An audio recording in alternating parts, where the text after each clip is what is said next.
আজকে আমি third trimester নিয়ে আলোচনা করতে যাচ্ছি।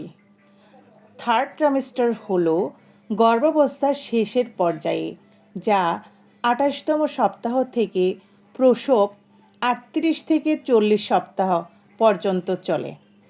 এটি শিশুর পূর্ণ বিকাশ এবং প্রসবের প্রস্তুতির জন্য অত্যন্ত গুরুত্বপূর্ণ সময়। থার্ড ট্রাইমেস্টারের প্রধান দিকসমূহ: শিশুর বিকাশ, শিশুর ওজন এবং দৈর্ঘ্য বৃদ্ধি পায়, ফুসফুস এবং মস্তিষ্ক সম্পূর্ণ বিকশিত হয়, ত্বক মসৃণ হয়ে আসে এবং শরীরে চর্বি জমা হয়। শিশুর মাথার অবস্থান তখন নিচের দিকে চলে আসে, মানে হচ্ছে পেলভিসের দিকে চলে আসে। প্রসবের জন্য প্রস্তুতির লক্ষণ: গর্ভাশয়ের জায়গা কমে যাওয়ার কারণে শিশুর নড়াচড়া কমে যেতে পারে। এই সময় মায়ের শারীরিক অবস্থান: পেটের আকার আরও বড় হয় এবং তা নিচের দিকে ঝুঁকে থাকে। প্রসবের চাপ বৃদ্ধি পায় কারণ শিশুর অবস্থান মূত্রাশয়ের কাছাকাছি চলে আসে।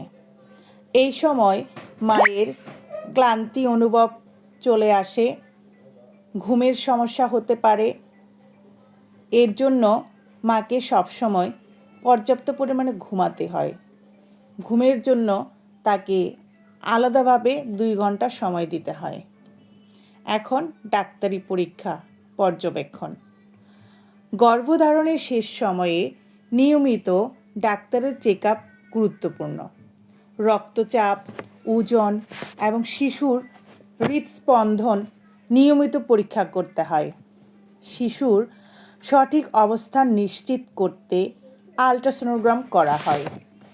যদি কোনো জটিলতা থাকে, যেমন প্রি অ্যাক্লাম্পসিয়া বা গর্ভজনিত সময়ে ডায়াবেটিস, বিশেষ যত্ন নেওয়া হয়।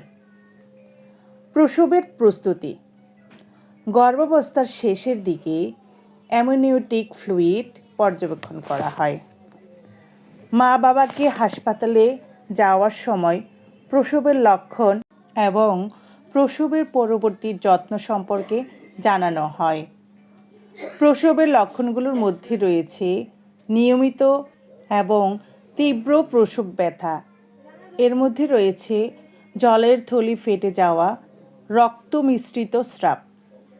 এগুলো দেখলে অবশ্যই তাড়াতাড়ি ডক্টরের পরামর্শ নিতে হবে। কোনো বিষয় আছে, যেমন মাকে আরামদায়ক পরিবেশ এবং সঠিক পুষ্টি নিশ্চিত করা জরুরি। এই সময় মাকে মানসিক চাপ থেকে দূরে রাখতে হবে এবং প্রসবের জন্য মানসিক ও শারীরিক প্রস্তুতি নেওয়ার গুরুত্বপূর্ণ।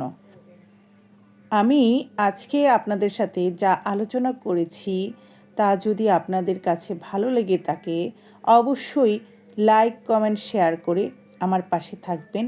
সামনে যেন আরও ভালো ভালো ভিডিও বানাতে পারি, আপনারা আমাকে সহযোগিতা করবেন। জানি না কেমন হয়েছে, আমি আশা করব আপনারা আমার সব সময় পাশে থাকবেন। আমি চেষ্টা করেছি সহজ সুন্দর ভাষায় আপনাদেরকে বুঝিয়ে দেওয়ার জন্য।